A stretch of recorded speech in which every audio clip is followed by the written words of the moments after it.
Kembali lagi bersama saya, Maria Indira Putri, dan saya masih membahas bab 8, tapi part 2.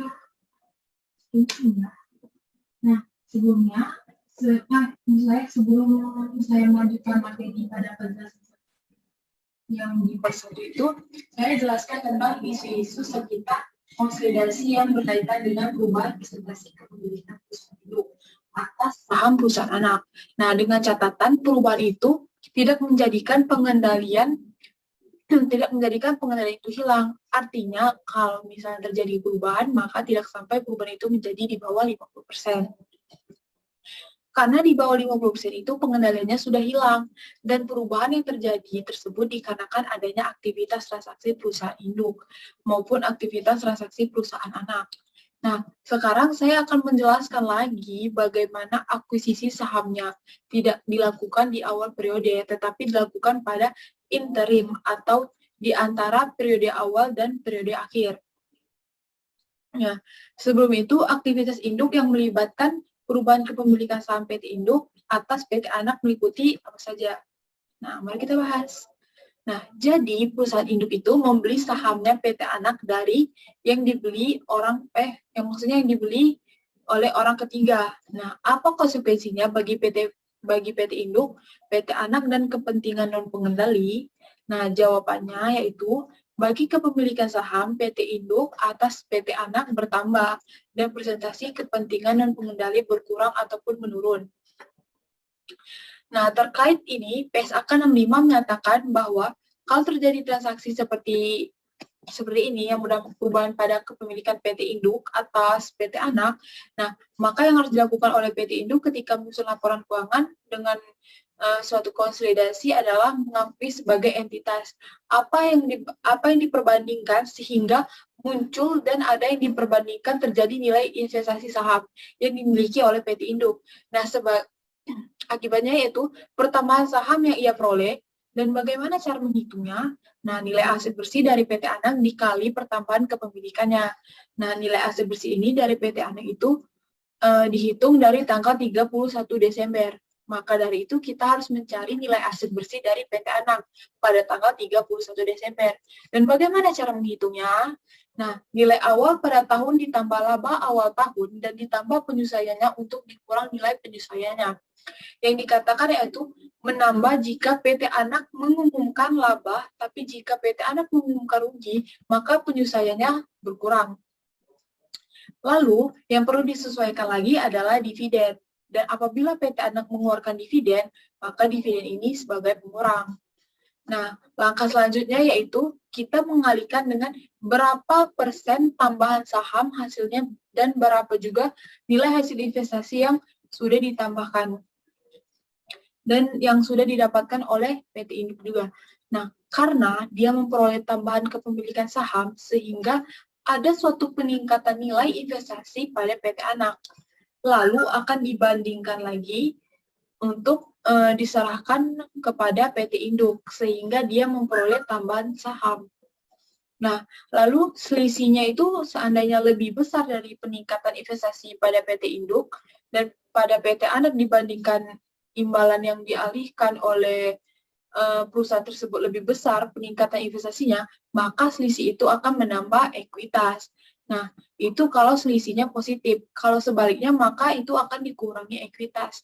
Maksudnya akan mengurangi ekuitas. Nah, yang kedua itu berkaitan dengan aktivitas induk, yaitu kebalikan. Tapi kalau misalnya induk itu membeli tambahan saham, dan sekarang kebalikannya, perusahaan induk melepas sebagian sahamnya dan dibeli oleh pihak lain. Nah, maka dari itu konsekuensinya kepemilikan saham yang dimiliki PT Induk atas PT Anak berkurang ataupun turun.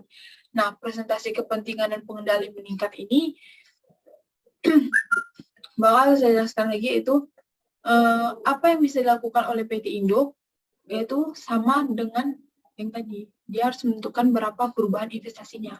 Dan tentunya perubahan itu berupa investasi dan bandingkan dengan berapa imbalan yang sudah dia peroleh.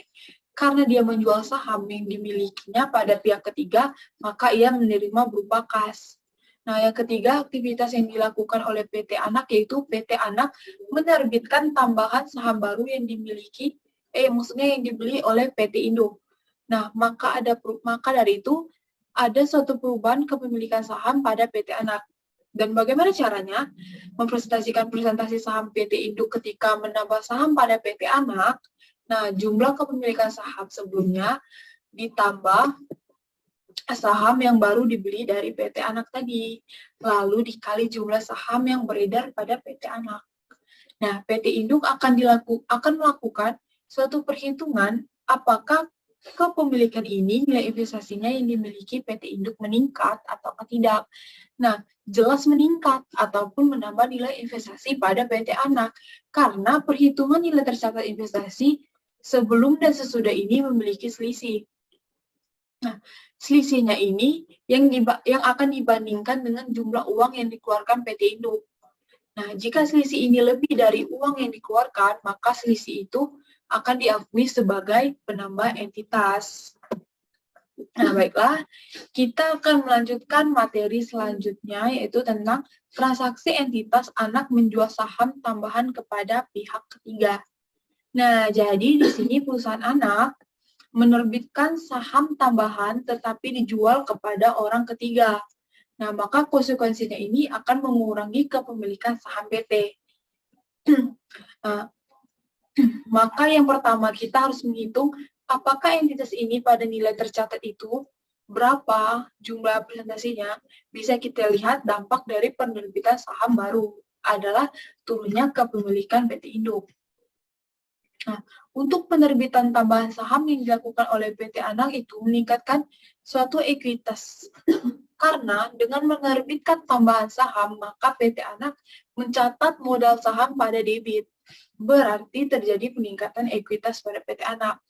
Nah, langkah selanjutnya yaitu kita di jurnal eliminasi sebelum itu, kita harus menghitung dulu berapa posisi dari nilai investasi PT Induk dan berapa nilai dari kepentingan dan pengendali. Nah, dimulai dari saldo awal PT Induk, kepentingan dan pengendali, kemudian PT Anak mengumumkan lagi laba bersih, lalu dividen yang akan mengurangi saldo laba. Nah, kemudian penerbitan saham baru yang ternyata menyebabkan nilai kepemilikan menurun dan meningkatkan kepentingan dan pengendali. Nah, maka dapatlah hasil akhir dari saldo laba. Selanjutnya, yaitu jurnal eliminasi. Yang pertama dieliminasi adalah saham biasa dan tambahan modal di seto. Saldo laba, bagian laba dan pengendali, dan laba atas PT Anak. Nah, di kredit ada dividen, investasi pada PT Anak, dan kepentingan dan pengendali. Lalu ada lagi aktivitas entitas anak membeli saham treasury dari entitas induk. Saham yang ditarik ataupun dibeli merupakan saham dari entitas induk. Maka jumlah saham pada PT Induk itu turun dari sebelumnya. Karena apa? Karena saham yang beredar menurun, maka presentasi kepemilikan PT Induk juga ikut menurun. Nah, sebelum itu kita harus menghitung lagi apakah akuisisi saham tersebut pada nilai tercatat ataupun tidak. Nah, dengan cara kalikan persentase kepemilikan induk dengan total ekuitas PT Anak. Jika sama dengan imbalan yang diperoleh, maka akan dipastikan akuisisi ini pada nilai tercatat. Nah, contoh, di sini saham PT Anak memiliki nominal 1.000 per lembar. Nah, saham treasury PT Anak ataupun saham yang ia tarik dari PT Induk 100.000 lembar. Jadi dampaknya adalah menurunnya kepemilikan saham PT Induk atas saham PT Anak. Karena adanya perubahan jumlah beredarnya saham PT Anak. Nah, jurnal yang dibuat PT Anak yaitu PT Anak akan mengakui saham treasury di debit. Karena saldonya normal di debit, saham treasury bagian dari ekuitas perusahaan dan mengkredit kas karena membeli saham dari PT Induk. Nah, setelah itu harus menghitung nilai tercatat pada investasi. Nah, selisih pada nilai investasi yang disesuaikan ini dengan mengurangi nilai tercatat, investasi dan selisih ini tidak boleh diakui sebagai keuntungan, tetapi sebagai tambahan modal diskon. Nah, jurnal eliminasi ini perhitungannya sama dengan yang saya jelaskan tadi ya. Masih ingat kan kalian? Nah, dengan adanya transaksi saham treasure, maka nilai investasinya PT Induk ini turun. Untuk jurnal eliminasi sama yang saya jelaskan tadi juga. Lanjut. Nah, kasus yang selanjutnya yaitu entitas anak membeli saham treasure tapi bukan dari pihak Indo, tapi dari pihak ketiga. Nah, maka kalian sudah tahu kan konsekuensinya kepemilikan saham PT Induk pada PT Anak pasti meningkat. Karena yang berkurang itu miliknya kepentingan non-pengendali dan kasusnya sama untuk sampai di sini, contoh di sini masih menggunakan akuisisi pada nilai tercatat. Karena antara imbalan yang diserahkan PT Induk dengan proporsi ekuitas PT Anak yang menjadi milik Induk tetap sama. Kemudian yang ditarik sebagai treasure tetap sama, yaitu 100.000 lembar. Dan harga per lembarnya sebesar 1.200. Saat membeli kembali lagi pada pihak ketiga. Dan bedanya di sini, karena yang ditarik oleh PT Anak sebagai treasure di share, nah dari yang dimiliki oleh pihak ketiga, maka pasti nilai presentasi kepemilikan saham yang dimiliki oleh PT Induk meningkat. Dan bagaimana cara menghitungnya? Nah, jumlah saham yang dimiliki PT Induk itu tetap sebesar 35.000 lembar. Tapi pembaginya menjadi 400 lembar. Nah, jadi itu berkurang. Yang awalnya beredar sebesar 500.000 lembar, sekarang tinggal 400.000. Karena 100.000 lembarnya disimpan sebagai treasure PT Anak. Maka yang beredar itu turun. Dan kepemilikan saham di PT Induk itu akan naik menjadi 87,5%. Dan kemudian adapun jurnal yang dibuat oleh PT Anak, yaitu saham treasure-nya bertambah 120 juta dan kasnya berkurang 120 juta juga. Kemudian PT Induk ini menggunakan metode ekuitas untuk mencatat investasinya. Maka dia harus melakukan perhitungan untuk beberapa nilai investasinya yang berubah sebagai konsekuensi dari transaksi yang dilakukan oleh PT Anak dari pihak ketiga tadi. Nah, dampaknya dari konsekuensi transaksi tersebut, ekuitas pada PT Induk akan berkurang dan kepemilikan saham PT Induk juga bakal meningkat. Nah, perhitungannya sama seperti penjelasan yang sebelumnya. Perbedaannya pada saat setelah adanya saham treasure akan mengurangkan ekuitas pada PT Induk. Nah, untuk menentukan berapa perubahan nilai tercatat pada investasi PT Induk dan PT Anak ini, nah kita kalikan sebelum treasure share kepemilikan saham PT Induk sebesar 70% dikali dengan total ekuitas PT Anak. Maka nilai tercatat investasi sebesar 504 juta. Nah, sedangkan setelah treasure share kepemilikan nilai saham PT Induk meningkat sebesar 87,5% dikarenakan yang ditarik itu dari pihak ketiga, sehingga nilai tercatat investasi PT Induk atas PT Anak sebesar 525 juta. Berarti terjadi peningkatan lagi sebesar 21 juta. Nah, maka dari itu kita langsung mencatat penyelesaiannya menjadi investasi. Yang berarti nilai investasi pada PT Anak itu meningkat sebesar 21 juta. Dan ekuitas tambahan modal yang disetor juga bertambah sebesar 21 juta. Selanjutnya, perhitungan jurnal eliminasinya dengan adanya pembelian saham treasure ini akan mengurangkan kepemilikan kepentingan non-pengendali. Nah, pada jurnal eliminasi kepentingan non-pengendali ini dimunculkan sebesar 75 juta yang lainnya dieliminasi. Dan ada pun tambahannya yaitu jika kita menerbitkan penambahan saham, nah dilakukan juga pada periode interim misalnya bukan pada 31 Desember, tapi pada tanggal 1 Juli. Maka penyusunannya terhadap nilai tercatat investasi yang dilakukan berdasarkan nilai ekuitas PT Anak. Nah, pada tanggal 1 Juli tadi, bukan pada 31 Desember. Nah, baiklah, kita akan memasuki materi akuisisi pada periode interim. Nah, pada bab sebelumnya, itu mengasumsi transaksi terjadi di awal periode atau akhir periode. Nah, padahal kenyataannya itu perusahaan ini melakukan akuisisi bisa dilakukan kapanpun sepanjang tahun. Maka di sini akan saya jelaskan bagaimana akuisisi bukan pada awal periode ataupun pada akhir tahun, tetapi pada periode.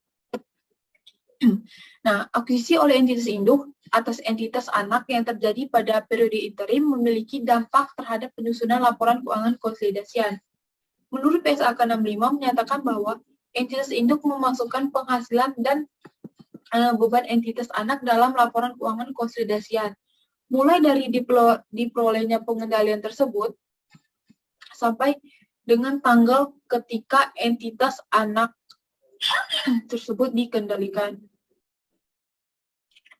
Nah, contoh PTA ini mengakuisisi PTB pada tanggal 1 April, sedangkan penyusunan laporan keuangan konsolidasi itu terjadi pada tanggal 31 Desember.